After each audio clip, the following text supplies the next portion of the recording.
का आपको इंतजार न कराऊं, बता दूं। जी भाई मुताहिर साहब। जी अस्सलाम वालेकुम मुफ्ती साहब। वालेकुम अस्सलाम। जी मुफ्ती साहब, मेरे बस दो सवाल थे। बहुत टाइम से मैं कोशिश कर रहा हूँ इंटर होने की, पर नहीं हो पा रहा था। बहरहाल आज मौका मिल गया मुझे। मेरा एक क्वेश्चन है कि ये मॉडर्न एजुकेशन को लेके ना, हम मेरे तीन छोटे बच्चे हैं माशाल्लाह अल्हम्दुलिल्लाह, एक बेटी है, दो बेटे हैं। तो उनकी तरबियत के मुतालिक, क्योंकि हम इंडिया में रहते हैं और वो भी यूपी में, तो आप जैसे जानते हैं कि यहाँ का माहौल है जो स्कूल्स का माहौल है, तो उसमें बच्चों बच्चों को किस तरीके से हम एजुकेशन दिलाएं। इस मौजू पर मैंने एक मरतबा तफसीली गुफ्तगू की थी और ये बात बहुत ही अफसोसनाक है कि इंडिया में मुसलमानों के लिए स्कूल की तालीम जो है वो एक टॉक्सिक इन्वायरमेंट में है, दी जाती है। टॉक्सिक इन्वायरमेंट है वो, यानी ये कि बज़ाहिर कहा जाता है कि जी ये सेक्युलर स्कूल है, सेक्युलर सेटअप है, लेकिन उस वो प्योर रिलीजन सेटअप है। उसमें आपको सूर्य नमस्कार भी करना है आपको, और अजीब व गरीब सारी हरकतें सब करनी होती हैं। डजेंट मैटर कि आपका रिलीजन क्या है। और जी जी बिल्कुल।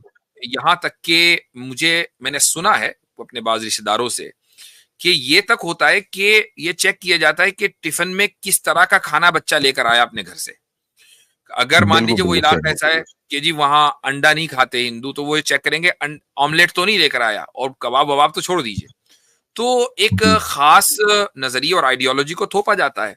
तो ऐसे में करना क्या जी था, करना यह था कि आपके पास दो ऑप्शन है। पहला ऑप्शन ये है कि आप होम स्कूलिंग करें, और होम स्कूलिंग को थोड़ा सा डाउनग्रेड करके देखा जाता है, जबकि होम स्कूलिंग के बहुत से फवाइद हैं। अभी 2 हफ्ते पहले की बात है, मैं कैलिफोर्निया में था और वहां पर मैं स्पीच के बाद क्वेश्चन आंसर का सिलसिला चल रहा था। तो एक क्राउड में एक साहब बैठे हुए थे कि जो पब्लिक स्कूल में तकरीबन 20 साल से टीचर थे। तो इसी होम स्कूलिंग के ऊपर बात चल रही थी, तो उन्होंने मेरी बात की तस्दीक कर उन्होंने कहा कि जो इस वक्त रिसर्च डेटा है वो ये बता रहा है कि जिन बच्चों को होम स्कूलिंग की जाती है वो उन बच्चों से कहीं ज्यादा तेज और आगे बढ़ते हैं कि जो पब्लिक स्कूल के निजाम से निकलते हैं। तो अगर होम स्कूलिंग का जो हिसाब किताब है आप उस पर स्ट्रिक्ट हैं, अब आप खुद देख लें कि इंडिया में होता ये है कि बच्चा हाई स्कूल या इंटर करने के बाद भी कोचिंग के लिए जा रहा है। कोटे में पढ़ा है 2 साल के लिए ताकि जी तैयारी करे, चूंकि स्कूल ने सही नहीं पढ़ाया ना, तो तभी तो कोचिंग हो रही है। अगर स्कूल सही पढ़ाता तो कोचिंग की जरूरत ही क्या थी। तो जी जी बिल्कुल। अगर अगर आप होम स्कूलिंग के ऊपर तवज्जो दें और इस तरह के निजाम प्रोग्राम्स हैं इंडिया में, तो आप उस टॉक्सिक इन्वायरमेंट से अपने बच्चे को बचा सकते हैं। उसकी एक सूरत ये हो सकती है कि भाई जो लाइक माइंडेड पेरेंट्स हैं वो एक जगह जमा हो, एक कोच को हायर कर लें, ट्रेनर जो कोचिंग कराए, और अपने बच्चे को हर साल आप अपनी बैठक के अंदर 5-6 बच्चे लेकर आए मुसलमान बच्चे, और एक टीचर को रखें अपने पास। वो आपको उस जो होम स्कूलिंग का जो करिकुलम है उसके एतबार से पढ़ाएगा, एग्जाम दिलाएं और इस तरीके से बच्चे को वो एजुकेशन दिलाएं।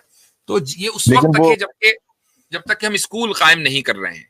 जब हम स्कूल कायम कर जी लेंगे अपने, तो इंशाल्लाह ये जरूरत भी पूरी हो जाएगी। जी नहीं, अब जैसे अब हम स्कूल में जैसे बच्चों को, जैसे आपने अभी मुझे एक राय दी कि होम स्कूलिंग कराएं, लेकिन वो जो अटेंडेंस जो बच्चों के स्कूल में जो ज़रूरी होती है कि भाई आपकी इतनी अटेंडेंस नहीं है तो बच्चे जो है एग्जाम नहीं दे पाएंगे, फिर उसमें मतलब मसला थोड़ा सा पड़ जाएगा। नहीं नहीं नहीं, कोई मसला नहीं है उसमें। अटेंडेंस की कोई जरूरत नहीं है होम स्कूलिंग के लिए। अटेंडेंस की कोई जरूरत नहीं। होम स्कूलिंग में है कि भाई एग्जाम देना है इस वक्त के ऊपर, बात खत्म। असल में ये है कि ये थोड़ा सा इसमें विल पावर ज्यादा चाहिए, वालिदैन का पार्टिसिपेशन ज्यादा चाहिए कि बच्चा पढ़ रहा है नहीं पढ़ रहा है। ये है वजह। आसिम भाई कुछ कहना चाह रहे थे अपने तजुर्बे की बुनियाद पे। जी, जी। इसमें एक तो ये देखें ना कि आपको एक तो बोर्ड्स के जहाँ एग्ज़ाम्स होते हैं, बस उसमें जो है आपको एग्ज़ाम्स की ज़रूरत है, बाकी तो वो डमी होते हैं, जहाँ बोर्ड्स नहीं नहीं आसिम होते भाई, ना।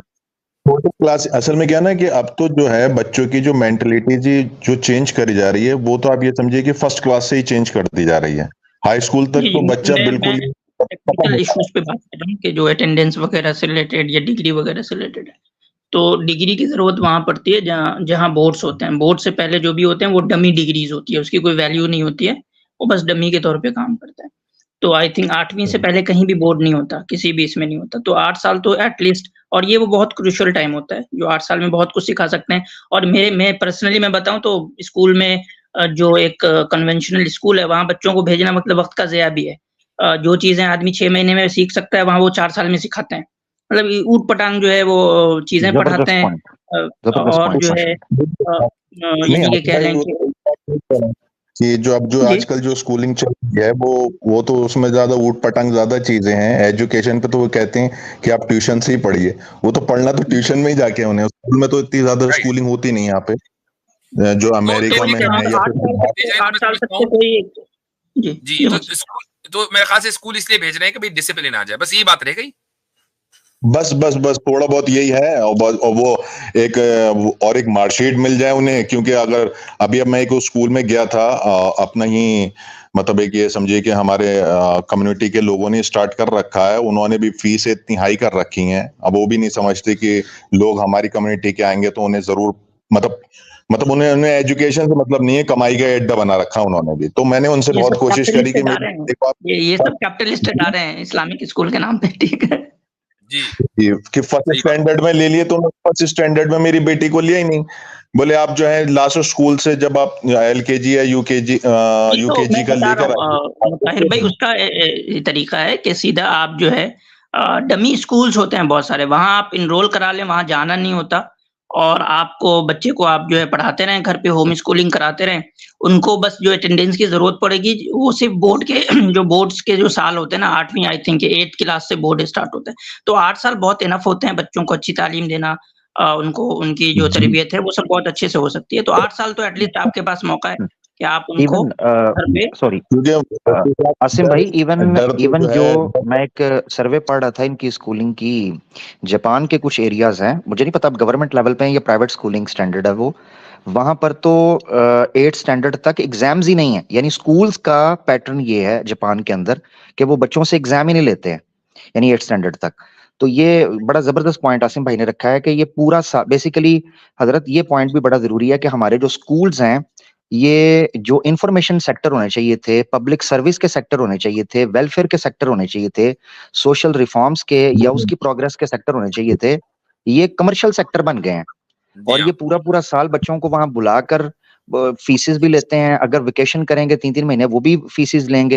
ये सारा वो चक्कर है। तो मेरे ख्याल से ये होम स्कूलिंग वाला ही मुसलमानों को चाहिए, जब तक बड़े लेवल के ऊपर मुस्लिम्स अपने स्कूल खड़े ना करें इस्लामी उसूलों के सही। ऊपर। आमिर भाई अब तो बहुत दिक्कत है मुफ्ती साहब, क्योंकि मैं अपने बेटे को जैसे फ्राइडे में अपने बेटे को जल्दी बुला लेता हूँ नमाज के लिए। तो एक बार उनके टीचर ने उनसे पूछा कि तुम इतनी जल्दी जो जाते हो नमाज पढ़ने के लिए, अगर मैं तुम वो उनसे उसने क्वेश्चन करा, मतलब टीचर्स की ये मैं आपकी मेंटलिटी बता रहा हूँ। उन्होंने कह दिया कि अभी तुम्हें समझ में नहीं आ रहा है, जब तुम बड़े हो जाओगे और तुम्हारे पास 2-3 करोड़ रुपए का कोई मसला होगा तो तुम उसके लिए नमाज छोड़ दोगे।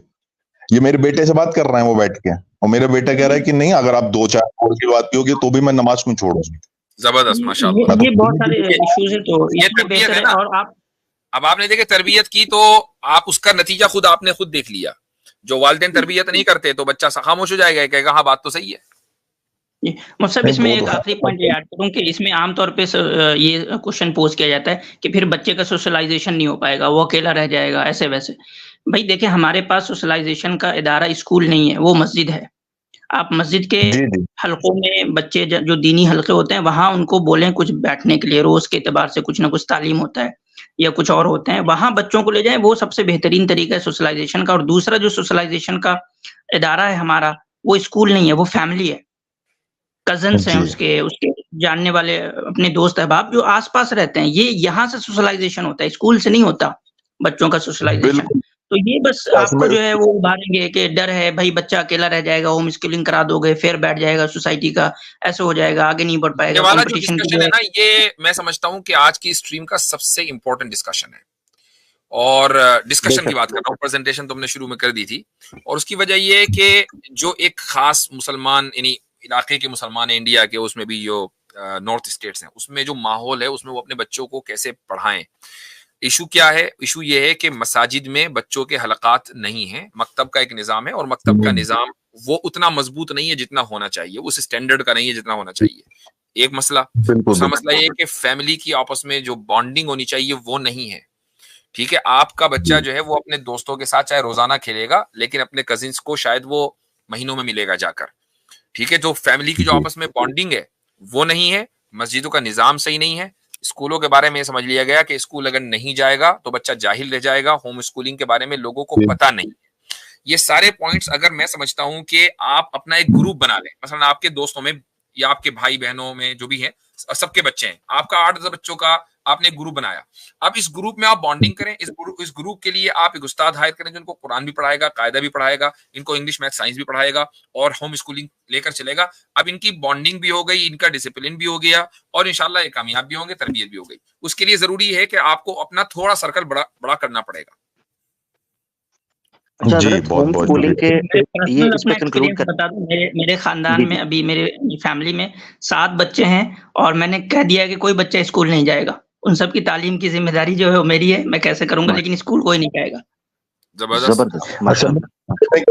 मैं एक इसमें एक थोड़ी सी दिक्कत ये और आ जाती है कि जो अब आपने तो चलिए अल्हम्दुलिल्लाह, जैसे अब आसिम भाई आपने अपनी सोच बताई कि मैं बच्चे मेरे स्कूल नहीं जाएंगे, लेकिन जो आसपास की जो लोग होते हैं, जैसे आपके रिश्तेदार होते हैं, वो फिर इस चीज में टांग अड़ाते हैं कि अरे अपने बच्चों को वहां नहीं भेज रहे, अरे पढ़ाओ, अरे आगे बढ़ाओ, अरे डॉक्टर बनाओ, अरे इंजीनियर बनाओ, या दिल्ली भेजना पढ़ने के लिए, या यहाँ भेजना हायर स्टडी कराओ तो जाके सक्सेस होंगे।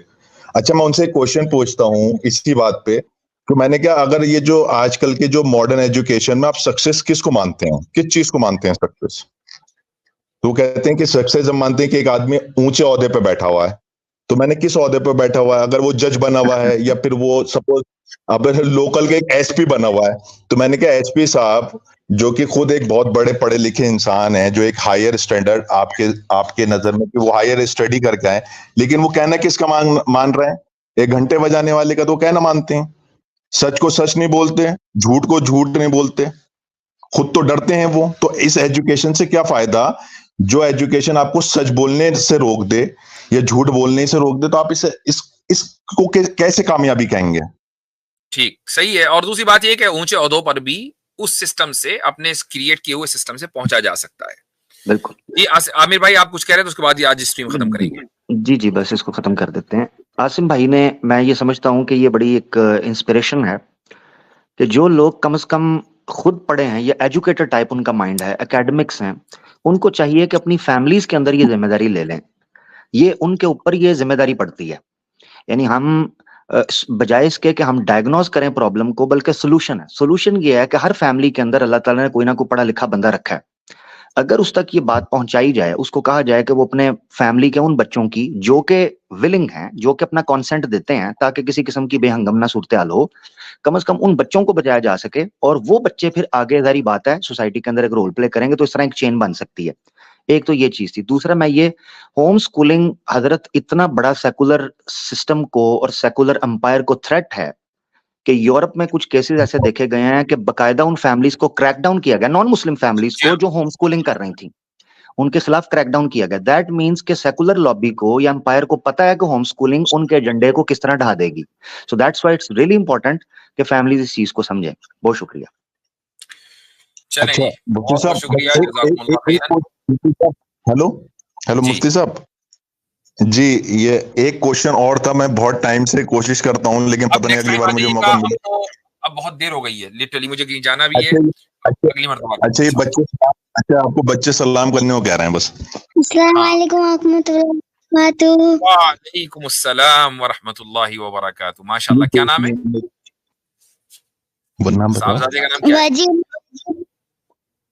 बताओ। दोबारा बोलिए। वजीउल्लाह खान। वजीहुल्लाह खान। अच्छा, जी, माशाल्लाह, जबरदस्त जबरदस्त। ये ये अल्लाह ये ताला बेटी इल्म है, और अमल में इजाफा करे, इनके ये बेटी, उम्र में बढ़े। सलाम करो, नाम बताओ। वालेकुम अस्सलाम व रहमतुल्लाह। इनका नाम फाकिहा है। फाकिया है, माशाल्लाह माशाल्लाह। दुआ करेगा मुफ्ती साहब की बस बच्चे जो हैं, अल्लाह ताला मुझे इतनी हिम्मत दे कि ये जो हैं बस अपनी मौत जो है वो ईमान पे ही खात्मा हो इन लोगों का। नहीं, देखें, मैंने क्या कहा शुरू में कि ये जो डिस्कशन है ये बहुत इंपॉर्टेंट है, और उसकी वजह है कि इस तरह के जो पेरेंट्स हैं ना, वो बहुत कम आते हैं और बहुत कम हैं, कि जो उस माहौल में रहकर उस माहौल का असर कबूल नहीं कर रहे, कम से कम कंसर्न है। मसला क्या है कि उस कंसर्न की डेथ हो गई है ना, लोग कंसर्न ही नहीं है, समझ जी रहे ठीक है, नॉर्मल है हर चीज। अब वो अगर स्कूल में ये पढ़ाया जा रहा है उल्टा सीधा, वो भी नॉर्मल है। मैं उनकी बात नहीं कर जी रहा हूं जहां माँ बाप खुद बेपढ़े लिखे हैं, अब उनका तो कुछ नहीं हो सकता। लेकिन अगर माँ बाप पढ़े लिखे हैं ना, तो वो भी ये समझते हैं कि ये जो सिस्टम है ना, इसके अलावा हम नहीं चल सकते हैं, उसी सिस्टम में रहकर ही हमें करना पड़ेगा, चाहे हम उससे एग्री कर रहे हैं नहीं कर रहे हैं, और वो कंसर्न खत्म हो चुका है। That is the problem. तो माशाल्लाह मैं आपको मुबारकबाद दूंगा कि कम से कम आपने उस चीज को जिंदा रखा है, उस कंसर्न को, और आप बच्चों की तरबियत अच्छा कर रहे हैं। और मैं दुआ करूंगा कि अल्लाह ताला आपके बच्चों की उम्र में और इनमें इल्म और अमल में बरकत दे। जी शुक्रिया, शुक्रिया, बहुत बहुत चलें, जज़ाकुमुल्लाह खैरन। ओके, अस्सलामु अलैकुम वरहमतुल्लाहि वबरकातुहू। तो चले ठीक है, आज के लिए इतना ही। आमिर भाई अगली मरतबा थोड़ा जल्दी तशरीफ लाएं। आसिम भाई बहुत बहुत शुक्रिया, जबरदस्त प्रेजेंटेशन नहीं शुरू की। जज़ाकल्लाह, बहुत शुक्रिया। फी आतिफ मानिल्लाह साहब ने सबको। आखिर तक के साथ दिया, बारकल्लाह फीकुम। चलें, ईद मुबारक।